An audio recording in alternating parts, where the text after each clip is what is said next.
Welcome to Lacrosse Recruiting 101, where the biggest names in lacrosse share their inside views and expertise. Now, your host, Luke Cometti.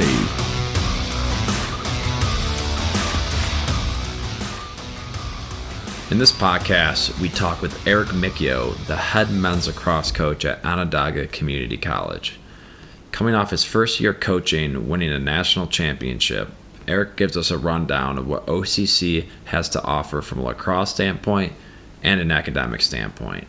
He also gives us some great insight on how OCC can be a place to develop as a lacrosse player and ultimately be a stepping stone to another college program you maybe thought was out of reach. I hope you enjoy the show. Coach Eric Miccio, welcome to the Lacrosse Recruiting 101 podcast. Thanks for coming on, man. I appreciate you having me. I'm excited to be part of it.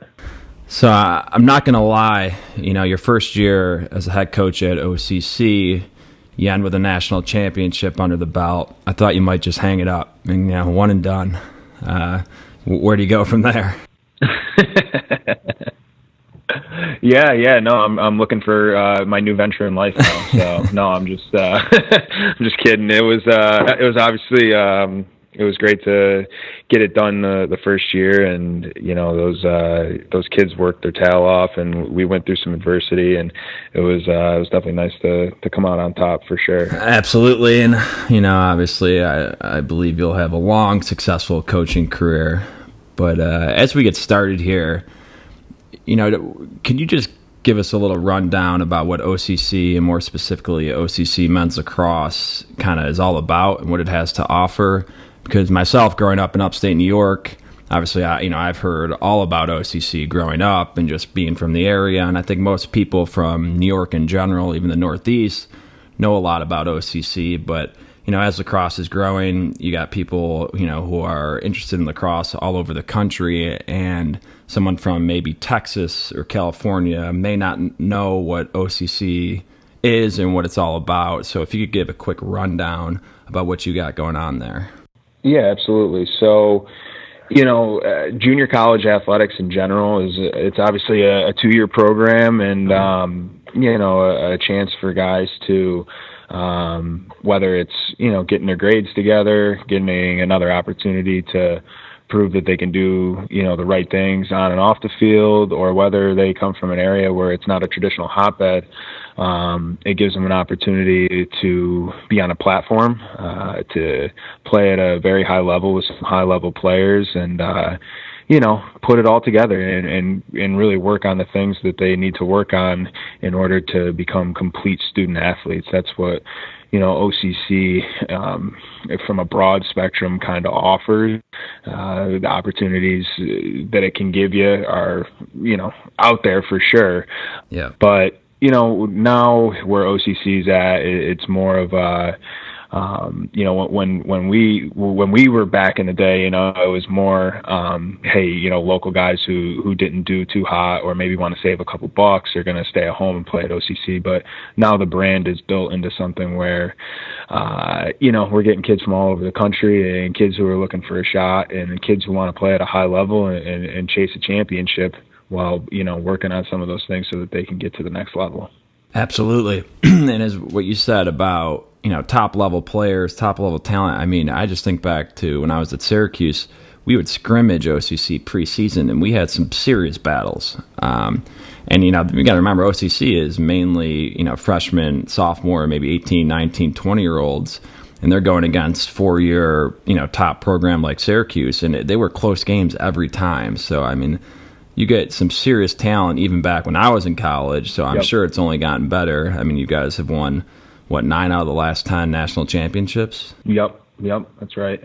And I'm sure, even this year coming off a national championship, that helps when you enter the summer and fall as far as recruiting goes. Why don't you give us a little rundown about where you guys were this summer, you and your staff, and how it may be a little different than if you were a 4-year school, how you approach your summer. Yeah, so, obviously our recruiting is going to be a lot different. With us being a 2-year school, obviously the turnover on our roster is at a is at a bigger rate than obviously a 4-year school. There's attrition. It hits us a little bit harder too. So we have to bring in big, strong classes every year. So our recruiting is a little tailored towards the later end. And what I mean by that is, top level programs, Division 1, 2, and 3. They're, this summer they're looking at their 21s, kind of, looking to see if there's any couple late bloomers in the 20 class, but have a lot of those guys already selected. Whereas we're trying to bolster our 20s. We have a lot of them, but over the summer we're really making a push to find those diamonds in the rough and find those guys who, are willing to take a bet on themselves. And, we look for guys who maybe are at that, higher Division 2, Division 3 level, or even, mid-major Division 1, and say, why don't you come here? Why don't you work on what you need to get better at and bet on yourself and see if you can get to a higher level? And a lot of kids are looking to take that. So our staff kind of looks for those kids, looks for those types of competitors, kids with some moxie and some confidence. Yeah. We do a lot of New York stuff. We did some tournaments down in Lake George, Niagara Falls, Invitational this year. We do a lot of local stuff, but our recruiting nationally and regionally kind of comes from our alums. We have great alums. We have guys who are all over the country now, and they're coaching or they're helping out, or they have a friend at work whose kid's pretty good, and they recommend us, and they once they see what we have here, it's a easier sell than some places for sure. Yeah, absolutely. And as you said, you tend to be on the later end, but as you've seen the trends in lacrosse recruiting, especially, like, for example, at our club, we had a lot of 20s commit this summer. And, in the past, we had guys committing, ninth going into 10th grade. Obviously, they've made some rule changes, and coaches essentially want to see how these players pan out, and they want to wait as long as possible to make sure it's a good fit for their program. Have you felt the effects of that at all, or is it kind of been pretty consistent from an OCC standpoint? I think it's helped us a little bit, and I think it does two things. The rule changes obviously protect the player a little bit more in regards to development, and maybe taking a kid who's very good in 9th and 10th grade compared to his counterparts, but where's he going to be at when he's 17 years old? How much has he developed? Does he project to what you think he can do? And also it gives the other guys, you say the other guys is like the non-traditional blue bloods, to have a chance to go over the same kids and get more evaluations on kids. And I think we've seen some things where some kids, get more of a look now, because, they're not getting recruited as early. So we've had to adjust a little bit to what we do, but not much. It hasn't affected the junior college ranks at a high rate by any stretch of the imagination. Yeah, makes sense. And, when I think of OCC too, I think of some players, and you kind of touched on this, who maybe are getting some looks at the D3, D2, even D1 level, but there may not be the looks that they want, or they see themselves going further.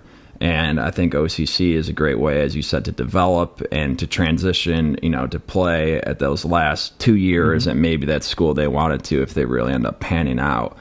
And I'm sure you have this talk a lot with parents, but what are some of the benefits you see of going to OCC or a junior college over maybe just like a year of prep school? Yeah, no, I think it's, there's some good points in there, but I think the biggest thing is it's a college atmosphere where you're not sacrificing not playing at a high level. I think that's one of the biggest things that we have to offer at the junior college level. I think sometimes the stigma with junior college athletics is that, I'm taking a step back and the quality of play isn't going to be as good. Yeah. Like you alluded to some of the battles you had at Syracuse with scrimmaging those guys. I mean, we're a program where there's 50 guys who can play, so you're going to get better at a high rate. And, from a finance standpoint, even if you're an out-of-state person, you're not nearly going to pay as much, going into a prep school or whatever, as you would at OCC, which is, obviously a nice thing to be able to save some money for sure. And, I've talked to some Division I head coaches, and the biggest thing I tell our guys is a Division I coach doesn't necessarily care about how many years of eligibility you have left, because that's the one drawback that we do get from kids is, okay, so if I go there, I'm using some of my eligibility, whereas if I go to a prep school, I'm not using my eligibility. But at the end of the day, Division I coaches, Division II coaches, Division III coaches, they rather have a kid for 2 years who's going to make a strong impact in those 2 years than a kid for 4 years who's going to be a project and may never pan out. Yeah. So we can provide that 2-year path to, get on track and get better at what you need to do, because when you go to the spot that you're going to go to next, you're there because that coach thinks you can make an impact right away. That's why they're going to recruit you out of OCC. Yeah. They want a good team now. Yep. And you mentioned from a financial standpoint, it could be beneficial. It could be not as expensive as a prep school, whether you're in-state or out-of-state. How does that vary? I know in-state, it's definitely affordable, but when you're out-of-state, does it not have a huge jump in price? Or is there ways you guys can get around it with maybe some, scholarship type opportunities or academic scholarship type? Yeah, so there's obviously the opportunity for scholarship. There's ways to figure out how you're going to do your living. Some of our kids live off campus, and they're able to have some pretty affordable rent prices. Tuition for in-state people is very affordable compared to any 4-year school, let alone any prep school. Yeah. And so that amount for when it goes to out-of-state kids, it's not something that's astronomical compared to the rest of the field. Obviously, it's an expense that incurs, but, when you look at it relative to the other options that you may have, I think more times than not, you find that it's, that it's exponentially lower. Yeah, absolutely. And and there's things we do. There's scholarships out there. There's merit-based things. Obviously, your financial aid that you may receive or whatever. It's something that you might be able to do out in school subsidized loans instead of having to do it in personal loans because the amount's much lower compared to other places. So it is attractive for a lot of people for that reason. Okay. So, you're on the sideline maybe this summer, you find a kid who you think would be a good fit for OCC and for your program. What's your next step as a coach, or if you have one of your assistants, Dylan Donahue, Cody Hoos, one of those guys, they see someone that they think would be a good fit. Being a junior college, is it a little different? I mean, you kind of touched on it earlier, but you have to be a little more patient? Do you kind of maybe reach out and say, hey, this is an option, and see what they come back with, or how does that work? Yeah, so I think you kind of nailed it on the head. Obviously it's identifying kids who we think could be a good fit. The biggest thing that we have to find out is what is that specific kid's situation. I think we do a pretty good job of identifying top talent, but we do a pretty good job of identifying a kid who has a need, whether it's what's this kid's need. Is this kid from a smaller area where he's not getting as many looks, or is he on a club team that maybe isn't getting as much exposure yet? Is he a kid who doesn't do very well in school? Is he a kid that does very well in school? So we have to find out what the biggest need of the kid is so that we can tailor how we're going to recruit the kid and give him the solution as which OCC could help with that need. So once we do that, we find out which guys are going to be the best fits, out of the ones that we've watched and that we've evaluated and had conversations with, and then we put the hard hat on and we go to work and we try to get those kids and get them to become part of our family and continue the strong tradition that it is to be a laser, and hopefully help them accomplish all their goals while they help us accomplish our goals as a family and as a program. This episode of the podcast is brought to you by Iron Horse Lacrosse, the #1 lacrosse program in Texas for travel teams, camps, and clinics. For more information on Iron Horse, visit their website at ironhorselax.com. Yeah. And you guys do have some benefits from an academic side, being a junior college. And can you touch on that? Kind of what are maybe the requirements? You say, is he do very well in school, or maybe he's, hasn't put his best foot forward in high school? Obviously, some guys haven't matured, or maybe, he just hasn't figured it out. Are you able to cater to both? Yeah. So, we have guys who, are just, had a bad start to their high school experience, maybe didn't put forth the effort that they needed to. Yeah. We have guys who, come in with 30 AP credits, so we have guys with different academic profiles every time. And, the guys that have completed our honors program have gone on to play at Cornell. And, then we have guys who, like we said, need to get better in that area, and it offers them that opportunity to have a clean slate, and the transfer rules for each level is different, and with what those requirements are and what they would need, and we lay those out there for these guys so that they understand what their challenge is moving forward. But the biggest thing for our guys is we just tell them, if you buy into what we're telling you to do, and you're putting forth your best effort, that the recruiting, the winning, and all that good stuff that comes along with it will take care of itself. But you got to buy in. You got to be selfless to the process, and give it everything you got, and it can work out for you. Absolutely.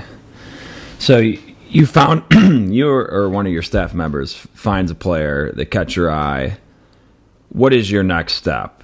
And we kind of covered this, but if they're interested, and let's say maybe they're out of state, right? Do you start giving them options, living options? I know a lot of people think of a junior college as somewhere where commuters go. Yep. But now, I've driven on OCC's campus. They got buildings going up left and right, different living situations. They got off-campus living.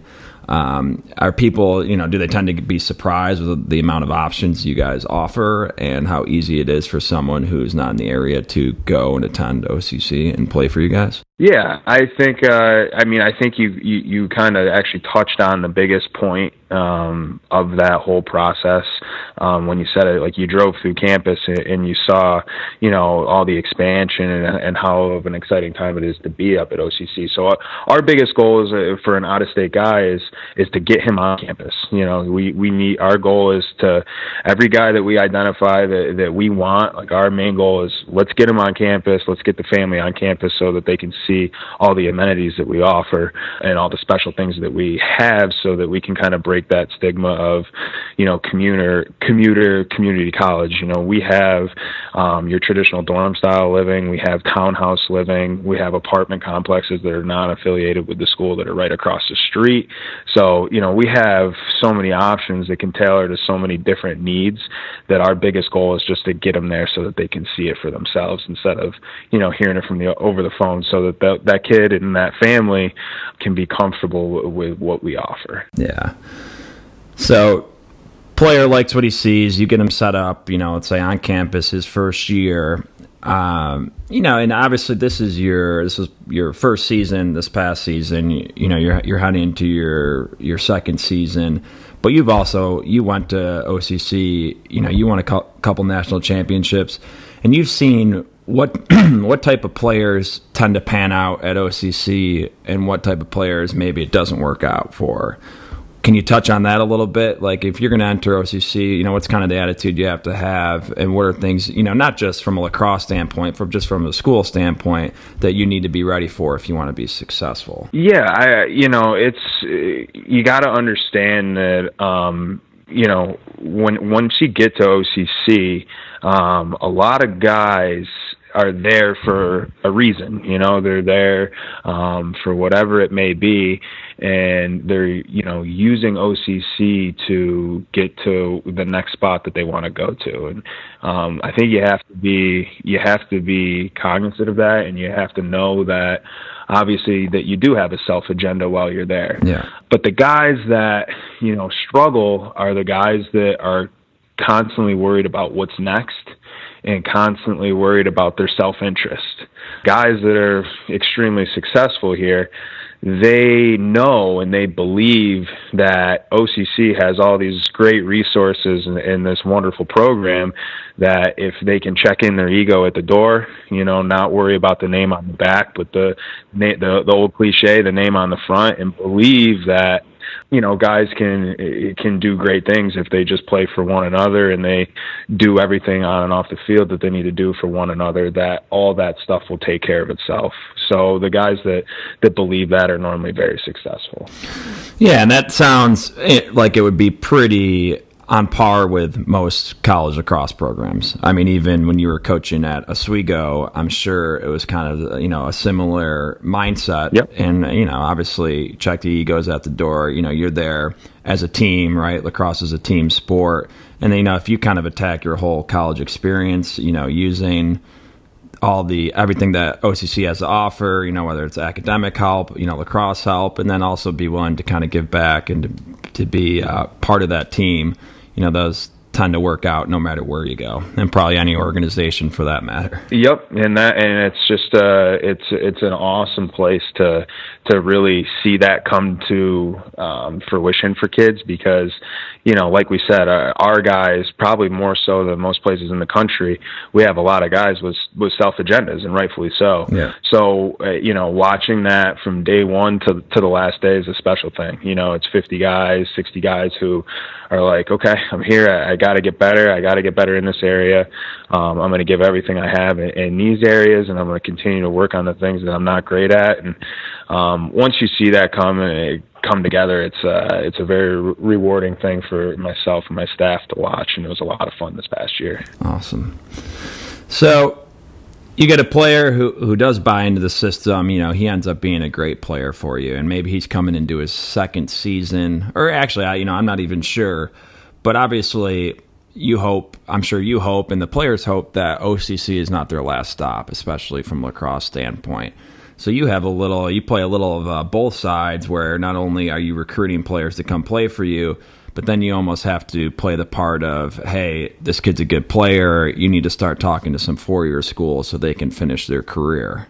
Yep. How does that kind of work, and what's the timing of that? Yeah, no, that's a great question, and that's something that we spend a lot of time on. We probably spend just as much time on that as we do on recruiting kids to come play for us, because we know we're only going to be as good as our track record, and our track record is moving kids on to the next level. Yeah. So to take you through the process a little bit for a given kid on the team, we look at a player and understand that every player's situation is going to be different, and some guys only need a year. Some guys need, the full 2 years to figure it out and put some things together. So we go through the first fall and we kind of evaluate our team and our situation. And what we do in that fall season is we grab all our sophomores that's their second year, or whether they transferred in and it's their first semester, but they only have 1 year with us. And, we have a very diverse staff. That's something that, I believe strongly in. So we have guys who've played at the Division 1, 2, and 3 levels. So we pride ourselves on having an eye for giving honest evaluations, and then we kind of tell the kid, like, this is where we can see you playing at this level, and the kids come in too. We ask them to get out of their comfort zone and start doing some searching, and come into the meeting with some schools that they may be interested in, and we sit down and we say, hey, think you can play here? Think you can play here? I don't know if you could play here yet, but if you work on X, Y, Z, that's what's going to propel you to have that opportunity if they were to become interested. We pull the transcripts out and we say, hey, your grades are here. You could probably get into here, here, here. You're going to need to get it up to this point to get into X, Y, Z school. So we give the kids as much knowledge as we can, and then we get together with ways to contact coaches, and we'll send coaches, our evaluations on kids as well, so that they can have as much knowledge on the kid as possible going into, the possibility of recruiting them or not. And then, at the end of our season, we do have some freshmen that really stand out, that really play well, all season or during championship weekend. And they might get an opportunity that might be the best opportunity that they're going to get while they're here. So selfishly, we'd love to have all our freshmen come back and be 2-year players for us, but sometimes we have to understand the opportunity that's ahead for these guys and, help them, take advantage of the opportunities given to them. So, we lost a couple freshmen this year to some schools and we're so happy for those guys. So, every kid's situation is different, but, we're there along for the whole ride and, are going to help them accomplish everything that they want to do. So it is an option to just go for 1 year, to play for 1 year, and then transfer out. Yep. Okay. And how often, maybe from a percentage standpoint, do you have a player playing for 1 year, then transferring to a 4-year school, or as opposed to playing for 2? It's not a very high number. It's maybe, I would say 2 or 3 kids maybe per year. Okay. It depends. It depends on the kid. It depends on the situation. Like, there's so many different situations. It's crazy. There's so many different examples that you could give. Yeah. But, we had, like, for instance, we had a kid, Sam Hickson Milks this year. He came from a smaller school in Ohio. He played extremely well over, championship weekend and throughout the season. He was a second-team All-American at the end of the year, and he accepted a scholarship offer to go play at Albany. So it just, awesome. Every situation's different, and we knew that Sam had a great opportunity to play Division I lacrosse at Albany and go in and make an impact right away because from how hard that they pursued him. We knew that he was ready. He had done really well in school. He had gave great contributions to our team, and he was prepared for that venture in his journey of his lacrosse career. So just being able to recognize that and understanding that everyone's situation is different is key. Yeah. Well, let's turn to the academic side of that, mm-hmm. right? Let's say you have a player finishing up his sophomore year. A 4-year school is very interested in him. The coach is interested. And now it's a matter of just transferring everything over from an academic side. Is that usually a pretty straightforward, easy process coming from OCC? I'm sure you've had guys go all over the place, so I'm sure it's easier in some places than others. But, going 2 years, is it pretty easy to be on par with everyone else who's been at the school for 2 years without having to maybe go to school for an extra semester or take more credits? How does that process work? That's a good question, and the nice thing is obviously we're a state University of New York, so we're part of the SUNY system. So, a lot of our guys that transfer in New York State, their credits are pretty much, almost always transferring over to the next school. But we're also a nationally accredited university, so our credits, are normally taken at most schools. The biggest thing is with guys is we tell our guys, if you don't know exactly what it is that you want to do yet, you should probably go towards our general studies program, differentiate, mm-hmm. make your transcript so specific. Because if you go to your next spot, and let's say you were doing math, at mathematics at OCC, and you took a bunch of math classes, and you get to your next spot, and you're like, oh, I want to do English. Yeah. Well, they're only going to take so many of your math classes as electives or certain criteria for your curriculum in the English program. So it's going to set you back. So what we try to do is we try to diversify our guys' transcripts as much as they can by taking a wide array of classes that are going to fill certain requirements, and obviously for the state of New York, there's a general education requirement with, certain facets of classes you have to take, whether that's, fine arts, Western civilization, English, math, business. There's certain criteria that needs to be met no matter where you go. So we try to make sure that those guys get those classes completed and then move on to their next school. Yeah. And once again, that kind of sounds probably on par with a 4-year school because, when you're a freshman, you don't want to start specifying exactly, you may think, you want to be a mathematics major and you start taking all math classes. Granted, most schools require kind of a bunch of gen ed classes, yep. But for the main reason being, by the time you're a junior, you may say, hey, math isn't for me, I want to do something else. And, Yep. You don't want to sit there and go to school for another 2 years and have to pay that type of tuition and waste that time just because you thought you wanted to do something when you were younger. Absolutely. So that makes a lot of sense. Yep. So yeah, just to wrap up here, I mean, any last thoughts, and when I say that, maybe any kind of misconceptions. I know we covered a bunch here, but maybe some misconceptions about junior college or, maybe OCC in particular that you kind of want to end on. Yeah. Changing people's mind. Almost a little recruiting plug. Yeah, here. I'll definitely put. Thanks for the plug, man. I appreciate the free time here. But no, it's OCC is a great place, and it provides so much more than just lacrosse.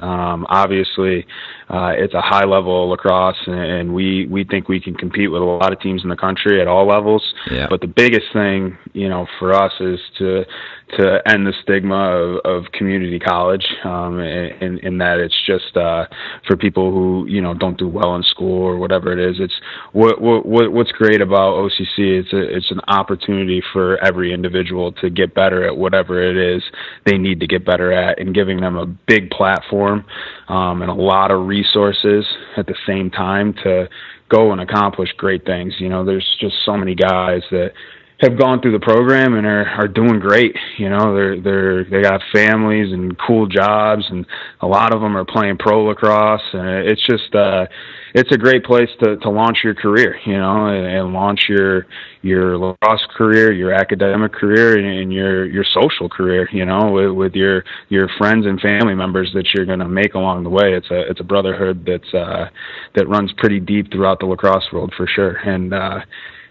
we're always looking for new members. So if you're listening to this podcast, give OCC a look, and we'd love to tell you more about it.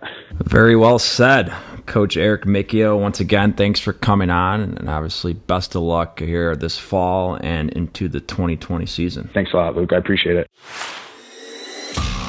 Thanks for listening to Lacrosse Recruiting 101. Catch us on Instagram, Facebook, and Twitter. Have a question for Luke? Email them to questions@lacrosserecruiting101.com.